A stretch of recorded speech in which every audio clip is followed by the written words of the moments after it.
Hi ಎಲ್ಲರಿಗೂ ನಮಸ್ಕಾರ. ಬ್ಯಾಡಗಿ ಅಡುಗೆ ಮನೆಗೆ ಸ್ವಾಗತ. ನಾವಿವತ್ತು ಹೋಳಿಗೆ ಸಾರು ಹೇಗೆ ಮಾಡೋದು ಅಂತ ಹೇಳ್ಕೊಡ್ತಾ ಇದ್ದೀವಿ.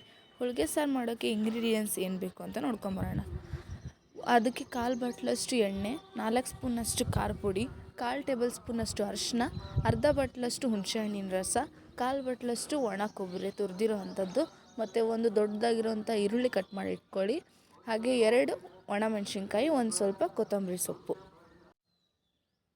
1 ಸ್ಪೂನಷ್ಟು ಕೊತ್ತಂಬರಿ ಕಾಳು, 1/4 ಸ್ಪೂನಷ್ಟು ಮೆಂತ್ಯಕಾಳು, ಅರ್ಧ ಸ್ಪೂನಷ್ಟು ಉದ್ದಿನಬೇಳೆ, ಹಾಗೆ 1/4 ಸ್ಪೂನಷ್ಟು ಜೀರಿಗೆ, 8ರಿಂದ 10 ಮೆಣಸಿನಕಾಳು, 3 ದಳದಷ್ಟು ಚಕ್ರಿ ಮೊಗ್ಗಿ, ಮತ್ತು 2 ಚಕ್ಕಿ, 4 ಲವಂಗ, 2 ಏಲಕ್ಕಿ, ಮತ್ತು ಅರ್ಧ ಟೇಬಲ್ ಸ್ಪೂನಷ್ಟು ಗಸಗಸೆ, ಹಾಗೆ 1/4 ಸ್ಪೂನಷ್ಟು ಸಾಸಿವೆ, 1 ಇಂಚಿನಷ್ಟು ಶುಂಠಿ, ಮತ್ತು 1/4 ಸ್ಪೂನಷ್ಟು ಜೀರಿಗೆ, ಹಾಗೆ ಒಂದು 8 ಮರಾಠ ಮೊಗ್ಗು, 1 ಎಸಲಷ್ಟು ಕರಿಬೇವು.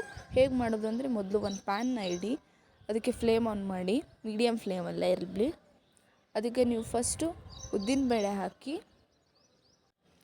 ಆಮೇಲೆ ಮೆಂತ್ಯಕಾಳು, ಇವೆರಡನ್ನೂ ಹಾಕಿ ಫಸ್ಟ್ ಚೆನ್ನಾಗಿ ಹುರ್ಕೊಳ್ಳಿ. ಅದನ್ನ ಲೋ ಫ್ಲೇಮಲ್ಲೇ ಇರಲಿ, ನಡೆಯುತ್ತೆ. ಮತ್ತೇನು ತೀರಾ ಲೋ ಬೇಡ, ಚೆನ್ನಾಗಿ ಹುರ್ಕೊಳ್ಳಿ. ಅದಾದಮೇಲೆ ಚಕ್ಕಿನ ಹಾಕಿ, ಆಮೇಲೆ ಕೊತ್ತಂಬರಿ ಕಾಳು, ಅದಾದಮೇಲೆ ಲವಂಗ, ಏಲಕ್ಕಿ, ಮತ್ತು ಮರಾಠ ಮೊಗ್ಗು, ಹಾಗೆ ಚಕ್ರಿ ಮೊಗ್ಗು 3 ದಳದಷ್ಟು, ಮೆಣಸಿನಕಾಳು, ಮತ್ತು ಸಾಸಿವೆ, ಜೀರಿಗೆ ಉಳುಕಿರುತ್ತಲ್ಲ ಅದನ್ನ ಹಾಕಿ, ಜೀರಿಗೆ ಅದನ್ನೆಲ್ಲ ಹಾಕ್ಕೊಂಡು ಚೆನ್ನಾಗಿ ಹುರ್ಕೊಳ್ಳಿ. ಅದಕ್ಕೆ ಒಂದು 2 ಸ್ಪೂನ್ನಷ್ಟು ಎಣ್ಣೆನ ಹಾಕಿ, ನೋಡಿ ಈ ಥರ ಹಾಕಬೇಕದು. ಅದಕ್ಕೆ ಮತ್ತೆ ನೀವು ಶುಂಠಿ ಹಾಕಿ, ನೋಡಿ ಈ ಥರ ಹುರ್ಕೋಬೇಕು. ಅದಾದಮೇಲೆ ಹೆಚ್ಚಿಟ್ಕೊಂಡಿರ್ತಿರಲ್ಲ ಈರುಳ್ಳಿ, ದೊಡ್ಡದಾಗಿ ಒಂದು ದೊಡ್ಡ ಈರುಳ್ಳಿ ಹಾಕಿದ್ರೆ ಸಾಕು. ನೋಡಿ ಅದನ್ನು ಕೂಡ ಹುರ್ಕೊಳ್ಳಿ ಚೆನ್ನಾಗಿ. ಅದು ಬ್ರೌನಿಷ್ ಆಗಬೇಕು ಈರುಳ್ಳಿ ಕಲರೆಲ್ಲ. ನೋಡಿ ಅದಾದಮೇಲೆ ಮತ್ತೆ ಇನ್ನೊಂದು ಸ್ವಲ್ಪ ಎಣ್ಣೆ ಹಾಕಿ 1 ಸ್ಪೂನಷ್ಟು. ಆಮೇಲೆ ಬೆಳ್ಳುಳ್ಳಿ ಕೂಡ ಸೇರಿಸ್ಬೇಕು ನೀವು. ಒಂದು ದೊಡ್ಡದಾಗಿರೋ ಬೆಳ್ಳುಳ್ಳಿ ಹಾಕಿದರೆ ಸಾಕು. ಆಮೇಲೆ ಅದಕ್ಕೆ ಕರಿಬೇವು, ನೋಡಿ ಇಷ್ಟೆಲ್ಲ ಹಾಕಬೇಕು. ಈ ಥರ ಆಗಿದೆ ಅದು. ಆಮೇಲೆ ನೀವು ಅದಕ್ಕೆ 1 ಚಿಟಿಕೆ ಅಷ್ಟು ಹಿಂಗನ್ನ ಹಾಕಿ ಚೆನ್ನಾಗಿ ಕೈಯಾಡಿಸಿ. ಅದನ್ನ ಲೋ ಫ್ಲೇಮಲ್ಲೇ ಇರಲಿ, ಅಥವಾ ಮೀಡಿಯಮ್ ಇದ್ರೂ ನಡೆಯುತ್ತೆ. ಹಾಗೆ ತುರಿದಿಟ್ಕೊಂಡಿರೋಂಥ ಕೊಬ್ಬರಿ ಅರ್ಧ ಬಟ್ಲಷ್ಟು. ನೋಡಿ ಈ ಥರ ಆಗಿದೆ. ಈರುಳ್ಳಿ ಎಲ್ಲ ಬ್ರೌನ್ ಆಗಬೇಕದು. ಅದಾದಮೇಲೆ ಅರಿಶಿನ ಮತ್ತು ಖಾರ ಪುಡಿ, 1/4 ಟೇಬಲ್ ಸ್ಪೂನಷ್ಟು ಅರಿಶಿನ, ಮತ್ತು ಒಂದು 4 ಸ್ಪೂನಷ್ಟು ಖಾರದ ಪುಡಿ ಹಾಕಿ ಮಿಕ್ಸ್ ಮಾಡಿ ಅದನ್ನ. ಇಲ್ಲಿ ಹೇಳ್ತಾ ಇರೋ ಇಂಗ್ರೀಡಿಯೆಂಟ್ಸು 2 ಲೀಟ್ರಷ್ಟು ಹೋಳಿಗೆ ಸಾರಿಗೆ ಆಗುತ್ತೆ. ನಿಮ್ಗೆ ಎಷ್ಟು ಬೇಕೋ ಅಷ್ಟರ ಮೇಲೆ ಅಳತೆ ಮೇಲೆ ಮಾಡ್ಕೋಬೋದು. ಅದೆಲ್ಲ ಹುರ್ಕೊಂಡಿರೋದು ತಣ್ಣಗಾದಮೇಲೆ ಜಾರಿಗೆ ಹಾಕಿ, ಬಿಸಿದನ್ನು ಹಾಕಬೇಡಿ.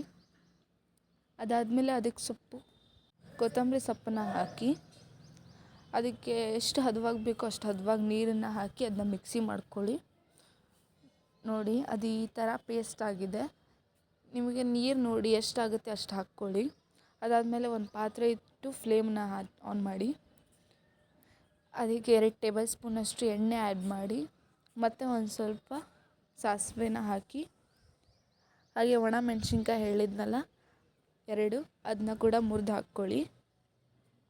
ಅದಕ್ಕೆ ಸ್ವಲ್ಪ ಕರಿಬೇವು, ಆಮೇಲೆ 1 ಚಿಟಿಕೆ ಅಷ್ಟು ಇಂಗು ಏನಕ್ಕೆ ಅಂದರೆ ಫ್ಲೇವರ್ ಕೊಡುತ್ತೆ. ಇಂಗು ಟೇಸ್ಟಿ ಆಗಿರುತ್ತೆ. ಅದನ್ನ ಕೈಯಾಡಿಸ್ಕೊಂಡು ಅರ್ಧ ಬಟ್ಲಷ್ಟು ಹುಣಸೆ ಹಣ್ಣಿನ ರಸ ಅಂತ ಹೇಳಿದ್ನಲ್ಲ, ಅರ್ಧ ಬಟ್ಲಷ್ಟು ಹುಣಸೆ ಹಣ್ಣಿನ ರಸ ಹಾಕ್ಕೊಳ್ಳಿ.